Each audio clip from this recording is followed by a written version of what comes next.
ఆకాశమందు నీవు తప్ప మాకెవరున్నారు మా ప్రభు. ఆకాశమందు నీవు తప్ప మాకెవరున్నారు నా ప్రభు. స్తుతి పాత్రుడా, స్తోత్రార్హుడా, స్తుతులందుకో పూజార్హుడా. స్తుతి పాత్రుడా. దేవుని పరిశుద్ధ నామానికి వందనాలు. నా పేరు నరేష్ అండి. ఇవాంజలిస్ట్గా నేను ముందుకెళ్తున్నాను. మొదటిగా మనం దేవునితో ఒక నిబంధన కలిగి మనం ఉండాలి. దేవుని విషయంలో మనము దేవునితో ఒక సంధి చేయబడిన వారంగా మనం ఉండాలి.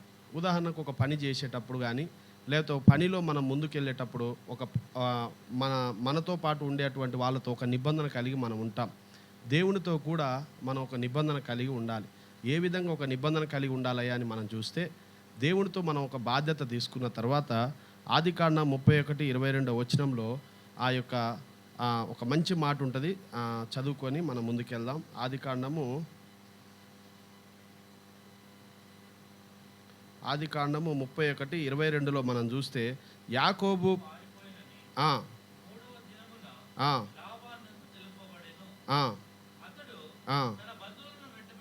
వెంటబెట్టుకొని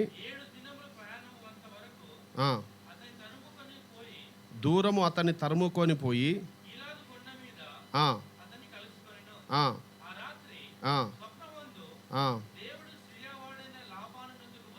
వచ్చి మంచి కానీ చెడ్డ కానీ పలకము, జాగ్రత్త సుమి అని అతనితో చెప్పాను. చిన్న ప్రార్థన చేసుకుందాం. సకల ఆశీర్వాదాల కారణభూత్రా అయ్యా, నీ నామాన్ని బట్టి గణనామాన్ని బట్టి వందనాలు. వాక్యమైన దేవా నీకు వందనాలు. వాక్యాన్ని మాకు నేర్పించండి. వివేచన ఆలోచన తలంపు దయచేయమని అయ్యా నాయన ఏం చెప్పాలో నీ ఆత్మ లీడింగ్, ఆత్మ నడిపింపుడు దయచేయమని ముందున్న సమయాన్ని మొత్తం నీ బలిష్టమైన చేతికి అప్పచెప్తూ నజరుడైన యేసుక్రీస్తు నామమున అడుగుచున్నాము తండ్రి, ఆమేన్. ఇక్కడ మనం గమనించినట్టయితే యాకోబు గారి జీవితంలో యాకోబు గారు అంటే ఆషామాషి మనిషి ఏమి కాదు. యాకోబు గారు ఎవరంటే అబ్రహాము యొక్క కుమారుడు. ఆ యొక్క అబ్రహాము సంతానంలో అబ్రహాము యొక్క వారసత్వాన్ని పొందుకున్నటువంటి వ్యక్తి. అబ్రహాము కొడుకు ఇసాక్ అయితే, ఇసాక్ కొడుకు యాకోబు అయితే, యాకోబు దేవుని యొక్క బాధ్యతను అంటే అబ్రహాము యొక్క వంశపారాన్ని మోసుకొస్తున్న వ్యక్తి ఎవరై ఉన్నారంటే యాకోబే. ఈ యాకోబు విషయానికి వస్తే అంత ఉన్నతమైనటువంటి పరిస్థితి వచ్చినప్పుడు ఇంతగా నలపాల్సినటువంటి అవసరత ఏముంది అనేది మనం గమనించాలి.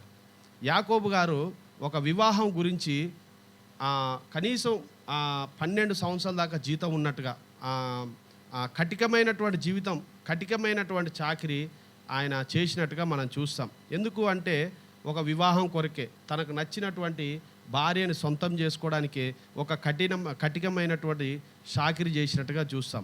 మనము ఒకరోజు ఒకరితోటి పని చేయించినప్పుడు వాని ఏదైనా ఒక కొంచెం పని ఎక్కువ పెట్టినా కూడా వాడు పెద్ద లొల్లి చేస్తాడు. లేకపోతే ఒక కాంట్రాక్ట్ మనం ఒప్పజెప్పినప్పుడు ఆ కాంట్రాక్ట్ ప్రకారం కొంచెం అటు ఇటు మనకు నచ్చి, ఎందుకంటే ఇల్లు అనేది కళ కాబట్టి ఆ కళ ప్రకారం మనకి ఇది కాదు ఇది చేయను ఆయన అని అంటే కనుక వాడు ఏం చేస్తాడు, మొత్తం లొల్లి పెట్టి గొడవ పెట్టి ఇంకా నలుగురితోటి అయినా చేపిస్తాడు. కానీ యాకోబు తనకు నచ్చిన విధంగా ఎంతో కష్టపడుతున్నటువంటి పరిస్థితిని మనం చూస్తాం. అయితే వాళ్ళ మామ లాబాన్ అనేటువంటి వ్యక్తి ఎంత భయంకరుడు అంటే ప్రతి విషయాన్ని తారుమారు చేసేవాడు, ప్రతి పనిని కూడా తారుమారు చేసేవాడు. ఎప్పుడు కన్ఫ్యూజన్ కాకపోతే లాబాన్. అయితే కొన్నిసార్లు దేవుడు ఏం చేస్తాడంటే శత్రువులతో నిబంధన చేస్తూ ఉంటాడు. మనం ప్రార్థన చేస్తూ ఉంటాము, దేవుడు ఇంకా సమాధానం ఇవ్వలేదు, దర్శన రూపకంగా మాకేం ఇవ్వలేదు, వాక్యం ద్వారా మాతో ఏం మాట్లాడలేదు అనే కలవరం మనకు ఉండొచ్చు. కొన్నిసార్లు దేవుడు ఏం చేస్తాడంటే శత్రువుతో దేవుడు మాట్లాడతాడు. మన మీద ఎవరైతే దాడి చేస్తున్నారో, మన మీద ఎవరైతే మన దాడి చేయాలని చూస్తున్నారో మనకంటే ముందుగా దేవుడికి తెలుసు కాబట్టి దేవుడు ఏం చేస్తాడు, ఆ శత్రువుతో మాట్లాడుతూ ఉంటాడు. ఇన్ని రోజులు దేవుడు ఏం చేస్తాడంటే మనతో మాట్లాడినాడు, ఇప్పుడు ఏం మాట్లాడుతున్నాడు, శత్రువుతో దేవుడు మాట్లాడుతున్నాడు. లాబానుతో దేవుడు మాట్లాడుతున్నాడు, యాకోబుతోటి కాదు, లాబానుతో మాట్లాడుతున్నాడు. ఏం మాట్లాడుతున్నాడు, ఇక్కడ మనం చూసినట్టయితే లాబాను రాత్రి స్వప్నమందు దేవుడు సిరియా వచ్చి రైట్ సుమి జాగ్రత్త చెప్తున్నా నీకు ఏమని, లాబాన్ అనేటు అది మన యాకోబు ఎవరు? నా దాసుడు, నా హ్యాండ్ ఓవర్లో ఉన్నాడు. నేను శిక్షించాలన్నా, రక్షించాలన్నా, కష్టం పెట్టాలన్నా నా చేతిలో ఉంది. కాబట్టి నువ్వు ఆయన గురించి నువ్వు మంచి మాట్లాడకు, చెడు కూడా మాట్లాడకు. ఒకవేళ నువ్వు ఏదైనా సలహా, మంచి సలహా చెప్పాలని ఉందనుకో, అది కూడా నువ్వేమీ చెప్పాల్సిన అవసరం ఏం లేదు. ఎందుకంటే మంచి ఏమైనా చెప్పాలంటే నేను చెప్తా, లేకపోతే ఏదైనా సరి చేసేది ఉంటే నేను చూసుకుంటా. ఎందుకంటే ఆయన నా దాసుడు. ఆయన ఎట్ట నలుపుకోవాలో నాకు తెలుసు, ఆయనకి ఎట్ట బుద్ధి చెప్పుకోవాలో నాకు తెలుసు. నీ ఉచిత సలహాలు నా దాసునికి చెప్పాల్సిన అవసరం లేదు అని ఎవరితో మాట్లాడినాడు? యాకోబు యొక్క బాధ పెట్టేటువంటి వాళ్ళ మామ, పిల్లనిచ్చిన మామతో దేవుడు చేస్తున్న నిబంధన. కొన్నిసార్లు మనం ఎన్నో బాధలు పడుతూ ఉంటాం, ఎన్నో ఇబ్బందులు పడుతుంటాం, ఎన్నోసార్లు ప్రార్థన చేస్తున్నాం, మనకు సమాధానం రావట్లేదని. అయితే దేవుడు ఏం చేస్తాడో తెలుసా? శత్రువుతో దేవుడు నిబంధన చేస్తాడు. ఇక్కడ మనం చూసినట్టయితే అదేవిధంగా ఆదికాండం 20వ అధ్యాయం మొదటి వచనంలో మనం చూస్తే కూడా ఒక మంచి నిబంధన అక్కడ మనం చూస్తాం.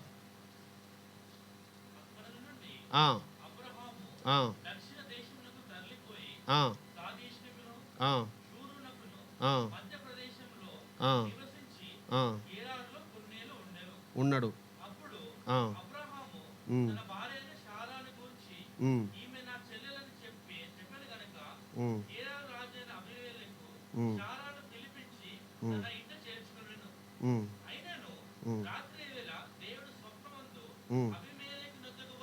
వచ్చి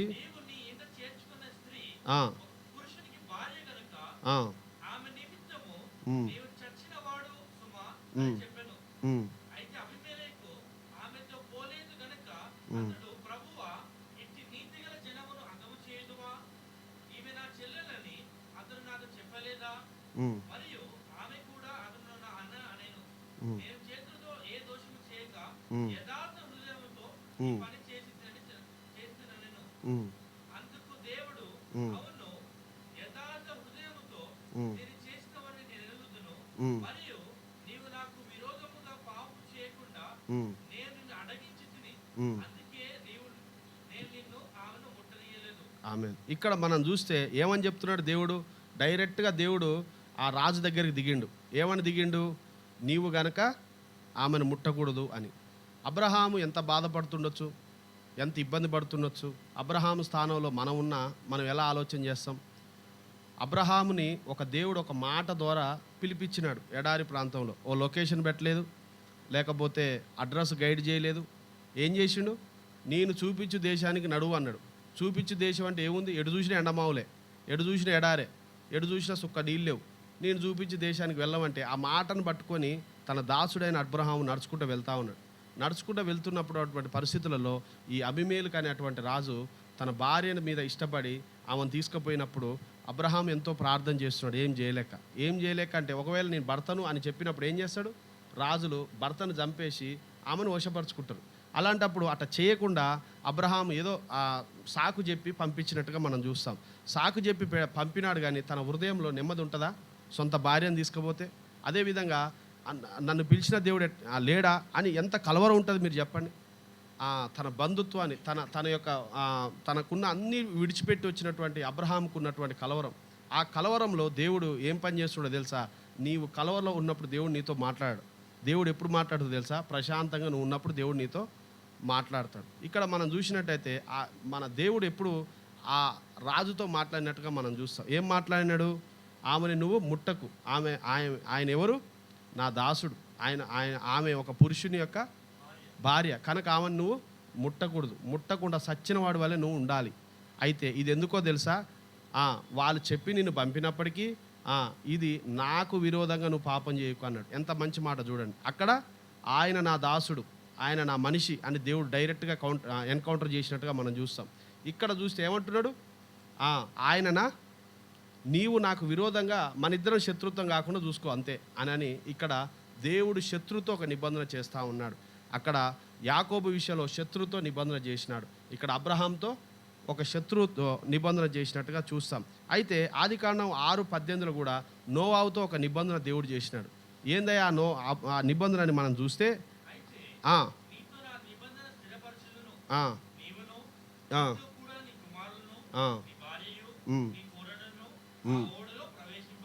ఓడలో ప్రవేశించవలెను,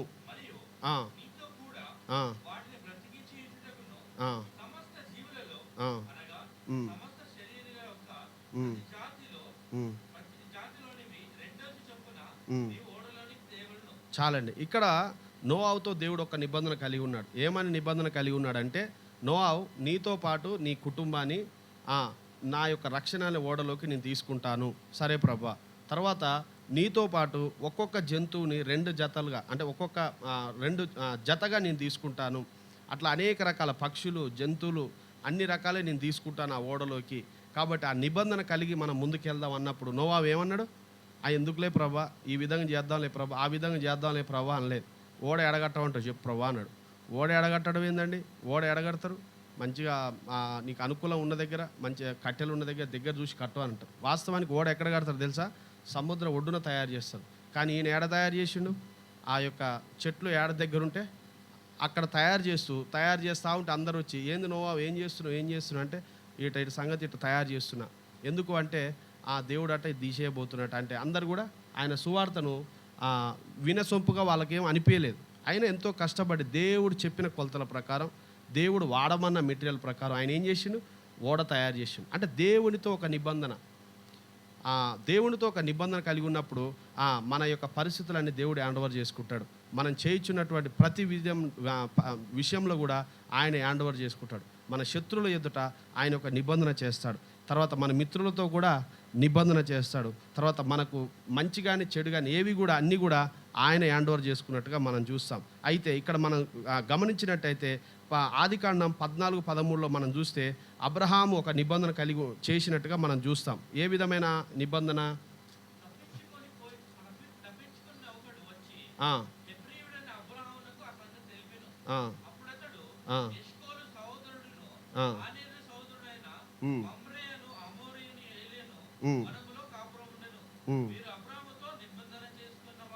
ఆమేన్. ఇక్కడ మనం చూసినట్టయితే ఒక దగ్గర నివసించాలన్నా లేకపోతే ఒక పని చేయాలన్నా అబ్రహాం ఏం చేసేవాడంటే ఒక నిబంధన కలిగి పని చేసుకునేవాడు. ఉదాహరణకు ఒక పని మనం ఒప్పుకున్నప్పుడు ఏం చేస్తామంటే వాళ్ళతోటి ఒక నిబంధన కలిగి మనం చేసుకుంటాం. కాబట్టి అబ్రహాము కూడా అట్టి నిబంధన కలిగి చేసినట్టుగా మనం చేస్తాం. అయితే ఇక్కడ 17:7లో కూడా ఒక మంచి నిబంధన చేసినట్టుగా మనం చూస్తాం. ఆదికాండము 17:7.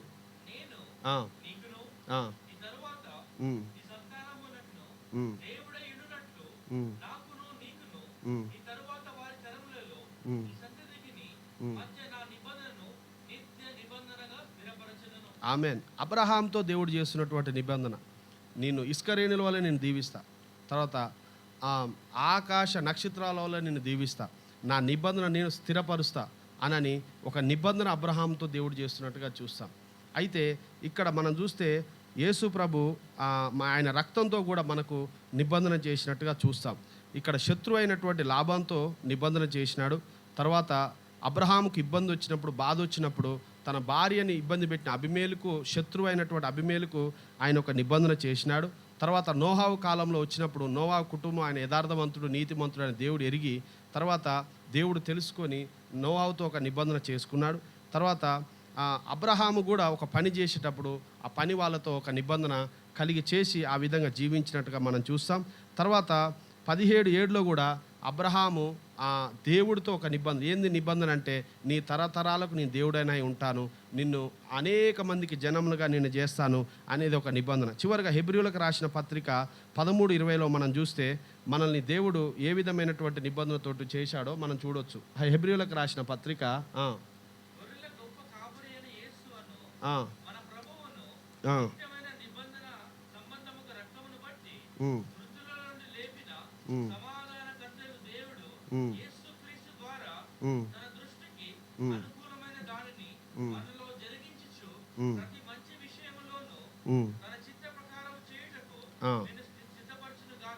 ఆమేన్. ఆమేన్. ఇక్కడ మనం గమనించినట్టయితే ప్రభుల వారు మనకు చేస్తున్నటువంటి, సర్వలోకానికి చేస్తున్నటువంటి నిబంధన, సర్వ సృష్టిలో ఉన్నటువంటి జనాలకు ఒక నిబంధన, దేవుడు ఓపెన్గా దేవుడు ఒక నిబంధన చేసినట్టుగా మనం చూస్తాం. అబ్రహాముకు దేవుడు నిబంధన చేశాడు, తన కుటుంబాన్ని తన తరతరాల వరకు దేవుడు ఈరోజు కూడా కాపాడుకుంటూ వస్తున్నట్టుగా మనం చూస్తాము. తర్వాత మన ఈ యొక్క నోవాహుతో ఒక నిబంధన చేసి దేవుడు ఆ నిబంధనను స్థిరపరిచినట్టుగా, కార్యం జరిగించినట్టుగా మనం చూస్తాం. తర్వాత అబ్రహాంతో ఒక శ్రమలు వచ్చిన, బాధలు వచ్చినా కూడా ఆ ఇబ్బందుల్ని బాగు చేసి ఆ నిబంధనను దేవుడు స్థిరపరిచినట్టుగా మనం చూస్తాం.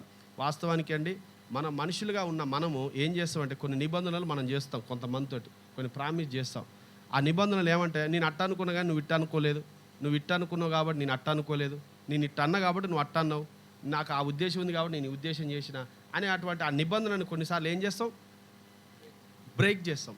ఆ బ్రేక్ చేస్తారు కాబట్టే కాగితాలు వచ్చినాయి, అలా బ్రేక్ చేస్తారనే రిజిస్ట్రేషన్లు వచ్చినాయి, అలా బ్రేక్ చేస్తారనే కోర్టులు వచ్చినాయి, హైకోర్టులు వచ్చినాయి, సుప్రీంకోర్టులు వచ్చినాయి. అంటే మనిషి ఒకప్పుడు ఏదైనా చేసేటప్పుడు మాట అనుకునేవాళ్ళు, ఏమని, ఒక మాట మీద చేసుకునేటోళ్ళు.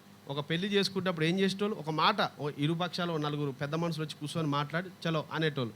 కానీ ఈ రోజులలో పెళ్ళి అంటే ఏంటో తెలుసా, మాట కాదు, మూట ప్లస్ రిజిస్ట్రేషన్ ఆఫీస్కి పోయి రిజిస్ట్రేషన్ చేసుకోవాలి.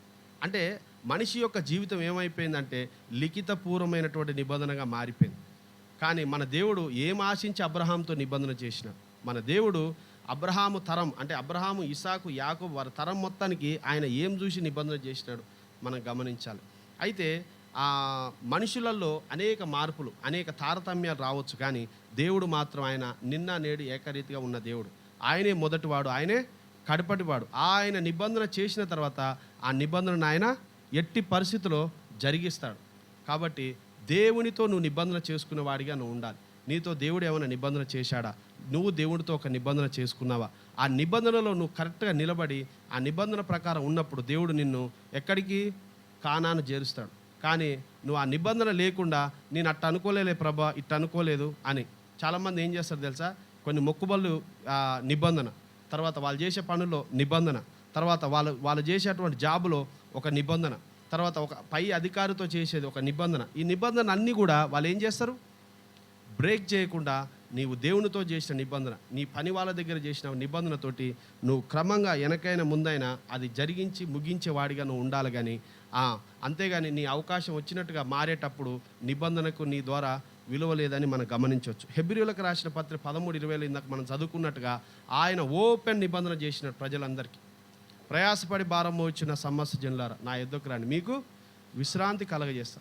ఏంది విశ్రాంతి అంటే మీ శాపాలు, పాపాలు ఆయన కలువరి శిలువలో ఆయన గొర్రెపిల్ల రక్తం ద్వారా ఆయన కడగబడ్డాడు, కడిగి ఓపెన్ ఛాలెంజ్గా రక్షణ రిలీజ్ చేశాడు. కాబట్టి ఆ ఓపెన్ ఛాలెంజ్ రక్షణలో నువ్వు పాలు పొందేవాడిగా, ఆ నిబంధనకు నువ్వు అంటుకట్టుకునే వాడిగా నువ్వు ఉండాలి. అయితే గొర్రెపిల్ల రక్తాన్ని పట్టుకొని, తర్వాత ఆయన కలువరి శిలువలో కాల్చిన దోషం లేని రక్తాన్ని పట్టుకొని నువ్వు ఆ నిబంధనలో నువ్వు ముందుకు వెళ్తూ నీతో దేవునితో నిబంధన కలిగి నువ్వు ముందుకు వెళ్ళాలి. ఇక్కడ మనం చూసినట్టయితే ఆయన రక్తం మనం తాగినప్పుడల్లా ఆయన రక్తం దోషం లేని రక్తంగా మనం మారాలి. ఆయన శరీరాన్ని మనం తింటున్నప్పుడు ఎలా ఉండాలంటే ఆయన దోషం లేని శరీరం, అంటే పాపం లేని శరీరం, పసి పిల్లల దేహం లాంటి శరీరం వల్ల నీ శరీరం మార్చబడాలి. ఇంకనూ నువ్వు అనేక సంవత్సరాలు, ఇంకనూ అనేక సీనియారిటీ ఉన్నప్పటికీ నీలో సిన్సియారిటీ లేకపోతే నీ జీవితాన్ని ఇప్పుడే నువ్వు మార్చుకోవాలి. ఎందుకో తెలుసా, నీ దేవుడు రోషం గల దేవుడు, ఆయన నిబంధనను స్థిరపరిచేటువంటి దేవుడు. ఆయన అవునంటే అవును, కాదంటే కాదు అనే మాటలే ఆయన ఉంటాయి. అంతేగాని మన లెక్క ఆయన తారుమారు చేసేవాడు కాదు. తర్వాత ఇక్కడ మనం గమనించినట్టయితే ఆయన రక్తంలో మనం పాలు పొంది, ఆయన రక్తాన్ని మనం తాగినప్పుడు మన రక్తంలో ఉన్నటువంటి శాపం, మన రక్తంలో ఉన్నటువంటి పాపం, తాత తండ్రులు ముత్తాతలతోటి ఉన్నటువంటి పాప దోషాలన్నీ కూడా ఆయన రక్త నిబంధన ద్వారా కడిగివేయబడతాయి. అయితే మన శరీరం అనేది పాప శరీరమైనటువంటి మన శరీరాన్ని, ఆయన దోషం లేనటువంటి శరీరాన్ని మనం తిన్నప్పుడు ఆయన శరీరం వల్లే మన శరీరం కావాలి. మనలో ఉన్న నేత్రాశ, శరీరాశ, జీవోడ్డము అనేది పని చేయకూడదు మన శరీరంలో.